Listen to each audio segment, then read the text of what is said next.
사랑하는 나눔가족 여러분, 반갑습니다. 말씀으로 시작하는 금요일 아침입니다. 오늘 말씀에서도 시험에 대한 주제가 계속 언급되고 있습니다.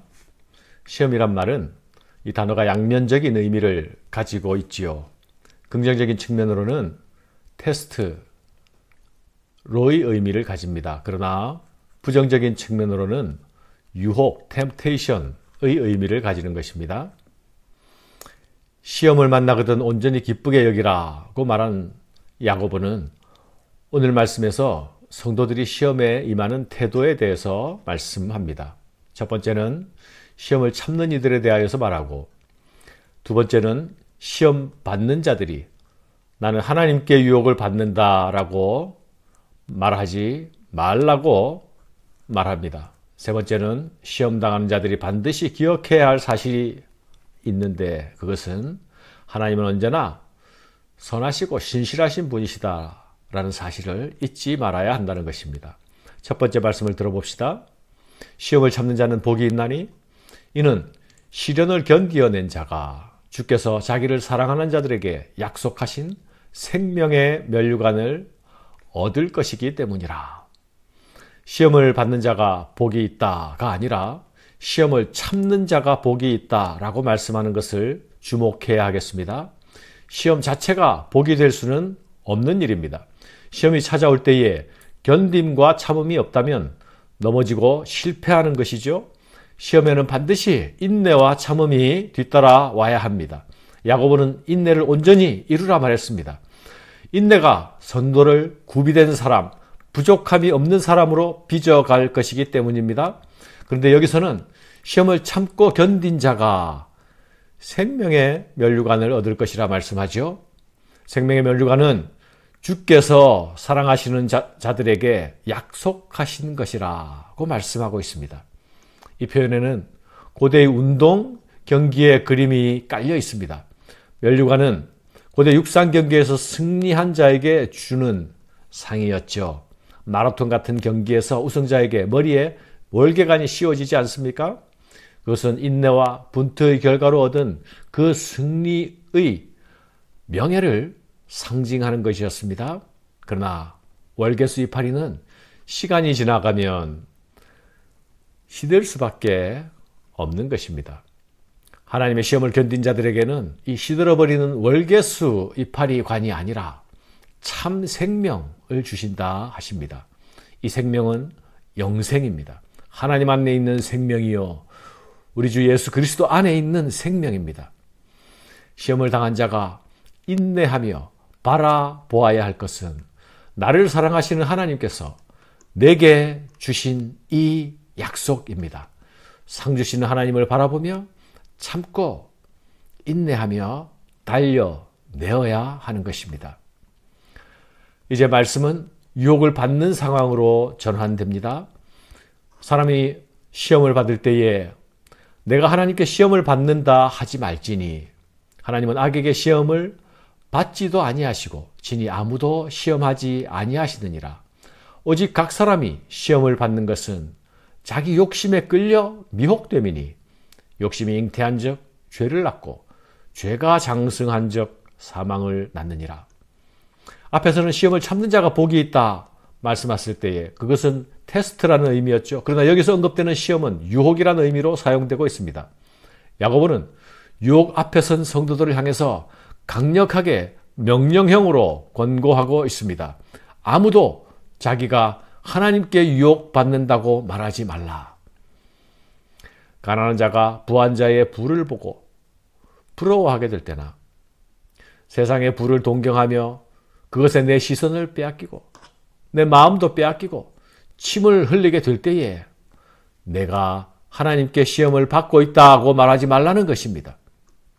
시험에 실패하는 인생의 특징이 있습니다. 그것은 시험 앞에서 시험의 원인을 하나님께 돌리는 것입니다. 하나님을 원망합니다. 하나님이 없다고 말합니다. 하나님이 나를 버리셨다고 말합니다. 이미 이런 태도가 나타날 때에는 시험에 실패하고 있는 것입니다. 시험에 실패하는 사람들의 또 다른 특징이 무엇인지 아십니까? 그것은 시험 앞에서 하나님 사랑을 잊어버리는 것입니다. 하나님이 나를 사랑하셨다는 사실도 잊어버리고 하나님을 향한 나의 사랑도 잊어버립니다. 대신에 자기 자신에 대한 사랑이 충만해집니다. 깊은 자기 연민에 빠집니다. 극단적인 나르시즘의 모습을 나타내게 되는 것입니다. 우리가 시험 앞에 설 때에 그 시험을 어떤 태도로 대하는가에 따라서 그것은 우리를 온전케 하는 시련이 될 수도 있고 우리를 넘어뜨리는 유혹이 될 수도 있습니다. 시험을 받는 것은 하나님 때문도 아니고 남들 때문도 아닙니다. 오직 나 자신 때문입니다. 내 욕망, 내 욕심 때문입니다.